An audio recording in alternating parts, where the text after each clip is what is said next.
let's talk about pain and suffering. The difference between pain and hard and suffering.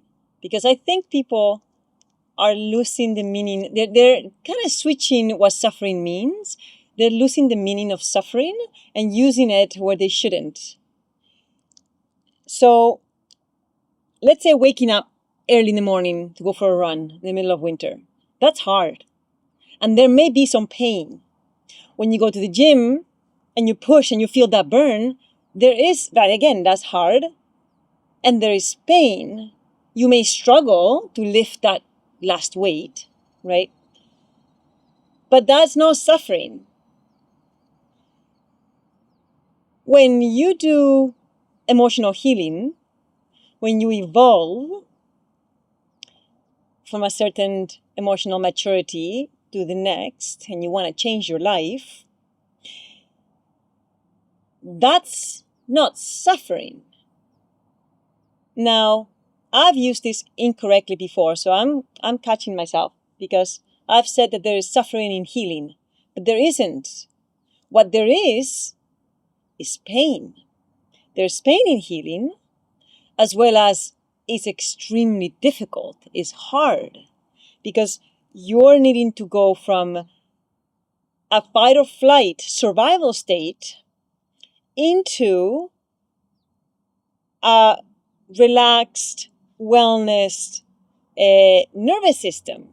And when you're not used to it, the wellness state feels like the unknown. And the unknown is meant to be dangerous.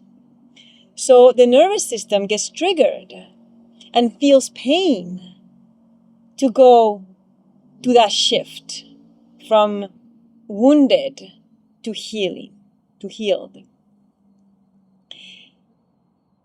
But suffering is egoic.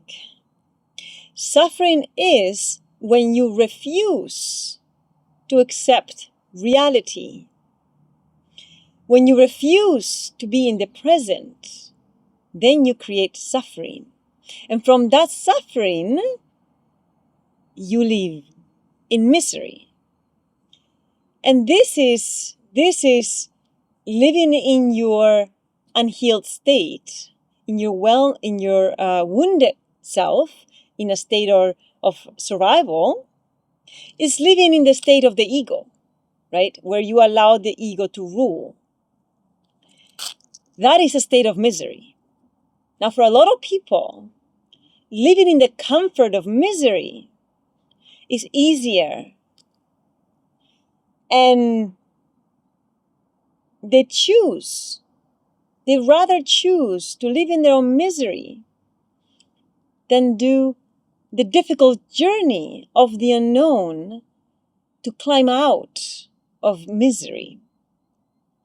But suffering is where you refuse to accept your reality, not just who you are. For example, if you grew up very religious, but you don't value that morality that you learned. Instead, you like a more freeing or wild life or partnerships. There would be suffering if you don't admit your truth, if you don't admit who you truly are at your core. You see? So, refusing to live by your self-truth and by your authenticity creates suffering that then leads to a miserable life. You live in a state of misery. Now, getting out of this false self and admitting and living by the values of the true self,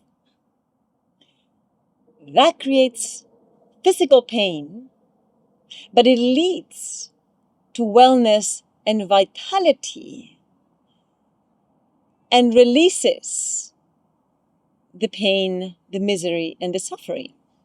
You end up connecting to a level of energy, of vitality that you didn't even imagine it could exist. If you've never lived by your self-truth, you have no idea what it is and how it looks and what it feels like in the body. You have no idea. And you can't possibly imagine, because change, you can imagine a goal, something you want to achieve, but you cannot imagine the person you become in that journey. This is why a lot of people don't change. This is why a lot of people can't change or don't do it. People can do it. It's just they choose not to. Staying in their misery is easier. But one of the big reasons why people don't do it is because you have to walk into the unknown and trust that unknown. Because you cannot imagine the person you become, the empowerment you gain, the life force you feel within, and the connection to the universe. You cannot imagine that. That is only for those that walk it.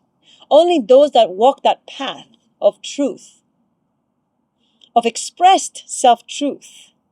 Only those people get to understand, to feel what it feels like being in a state of truth. You cannot imagine it, but it is incredibly powerful.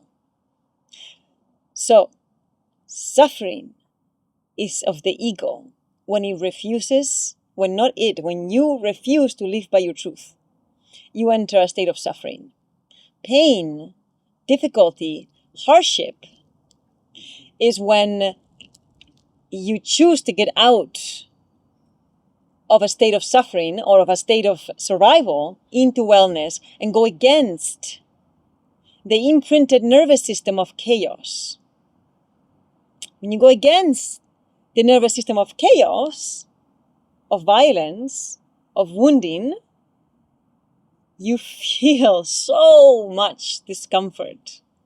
I mean, you get physical sensations, physical reaction, like sweating, trembling, shaking, crying almost. You feel nauseous. You can get headaches because you're rewiring your nervous system. But that leads eventually to an incredibly healing and vital and energized way of life.